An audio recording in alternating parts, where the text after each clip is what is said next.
नमस्कार, मैं निसरण सरी वोसो महाराष्ट्र इसके साथ में। और आज हम दादर के जी नॉर्थ कार्यालय के पास मौजूद है और देख सकते हैं कि धारावी बचाओ आंदोलन के लोग बड़ी संख्या में यहाँ पर पहुंचे हुए हैं। गौरव माने जी, क्या विषय है और कितनी बड़ी संख्या में आज दादर जी नॉर्थ में आप लोग? देखिए, आपको शॉर्टकट में बताते हैं। यहाँ जी नॉर्थ विभाग के असिस्टेंट कमिश्नर साहब ने जो परिपत्र निकाला था वो धारावी वालों के साथ धोखाधड़ी थी। धारावी वालों का उस परिपत्र के अमल के बाद बहुत बड़ा नुकसान होने वाला था और इसके लिए इस परिपत्र को रद्द करना चाहिए।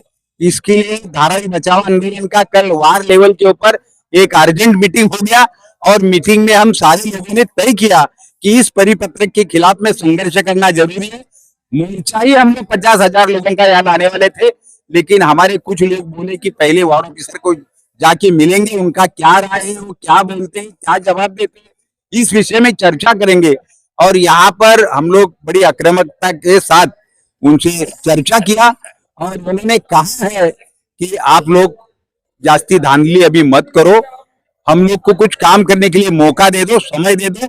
आने वाले 8 दिन के अंदर इस परिपत्र को हम लोग खारिज कर देंगे और आप लोगों से डिस्कस करके दूसरा परिपत्र हम निकालेंगे, उसमें आपके हित में ही सारे निर्णय होंगे।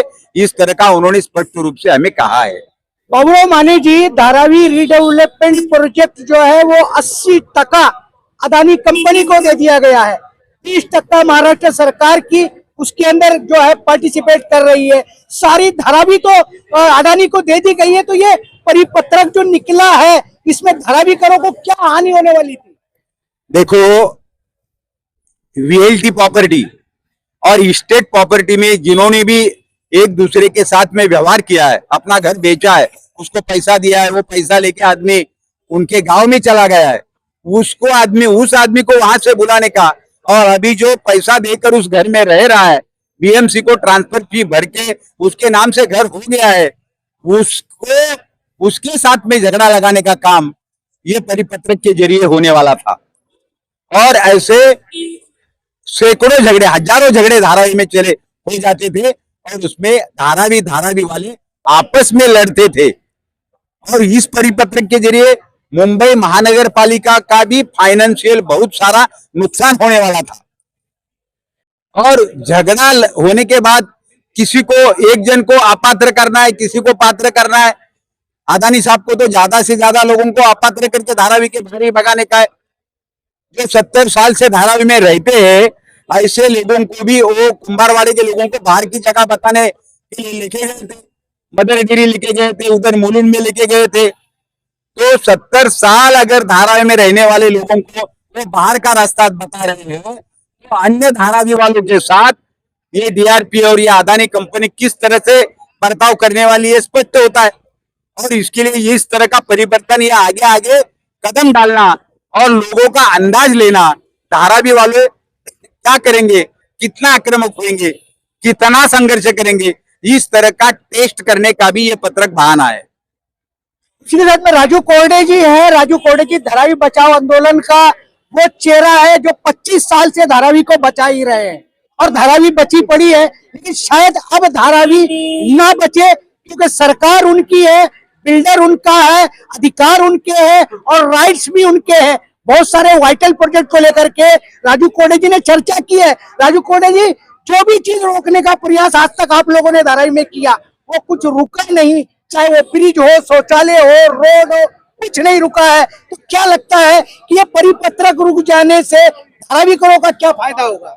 देखो, पहली बात तो मैं आपको बता दूं कि धारावी बचाओ आंदोलन या यहाँ पर जो भी लोग आए हैं, वो सभी लोग जो है विकास के पक्षधर लोग हैं। वो लोग चाहते हैं कि धारावी का रीडेवलपमेंट होना चाहिए। सवाल यहाँ पे सिर्फ इतना है कि धारावी का पुनर्विकास का मतलब धारावी के जमीन का विकास या धारावी में रहने वाले लोगों के घरों का विकास। अगर धारावी के लोगों का विकास होने का होगा तो धारावी के लोगों को घर के बदले में घर मिलना चाहिए, दुकान के बदले में दुकान मिलना चाहिए, उनका मंदिर, मस्जिद, स्कूल या राजू कोरडे जी, सरकार के लोगों ने, खुद मुख्यमंत्री एकनाथ शिंदे ने, सारे नेताओं ने हर स्टेज से कहा कि धारावी करो को हम धारावी में कर देंगे। आप कह रहे हो कि धारावी में घर मिलना चाहिए, वो कह रहे कि हम घर देंगे, हम दुकान देंगे, हम मकान देंगे, तो फिर और आपको शंका क्या है? देखो, शंका इतना है, आप बीच में बात को काट देते हो। पहली बात तो यह है कि धारावी जो है 597 एकड़ की है और धारावी का विकास जो है धारावी के अंदर करना चाहिए। अदानी धारावी के बाहर 1500 एकड़ जमीन मांग रहा है, तो ये किस साजिश का बात है? तो ये सरासर है कि उनको धारावी के जमीन का विकास करने का है, उसको एक्सटेंडेड बीकेसी बनाना है, उसको अपर बीकेसी बनाना है, उसको बीकेसी 2 बनाना है और धारावी के लोगों को खदेड़ कर उनको कचरा पट्टी की जगह पर, डंपिंग ग्राउंड की जगह पर, टोल नाके की जगह पर या फिर सॉल्ट पैन की जगह पर उनको भगाने का है। ये उनका मकसद एकदम साफ है और इसीलिए हमारा यहाँ पर विरोध है। तरीके से राजू कोडे जी कह रहे हैं कि धारावी करो को जो है डंपिंग ग्राउंड में भेजा जा रहा है। धारावी करो की तो हालत ये है कि ना तो उनको मूलन की कचर पट्टी में एक्सेप्ट किया जा रहा है, वहां भी नहीं रहने देंगे, भगा रहे। यहाँ मालाड़ मालोनी चले जाओ 30 किलोमीटर दूर, उन लोगों ने भी कह दिया कि धारावी वाले यहाँ नहीं चाहिए। तो क्या लगता है कि अदानी अगर भेजेगा, क्योंकि ये एक्सेप्टेबल नहीं है, जमीन ले ली गई है, तो धारावी करो को क्या मलाड़ मालोनी से आगे या इधर थाना कलवा मुमरा कल्याण के आगे बहुत जंगल पड़ा हुआ, क्या वहां पे शिफ्ट किया जाएगा क्या?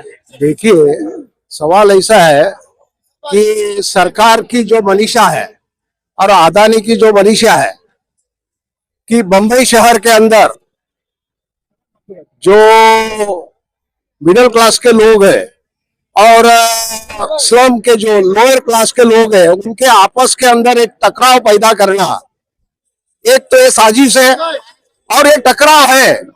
इसके लिए पटौली के अंदर भाग हम उनको देते हैं, क्योंकि धारावी के लोग जो पहले बंबई शहर के अंदर का जो आखिरी हिस्सा था, जो जिसको बोलता है नरक का ऐसा हिस्सा था, तो ऐसे लोगों को कोई भी बंबई शहर के अंदर एक्सेप्ट करने के लिए तैयार नहीं है।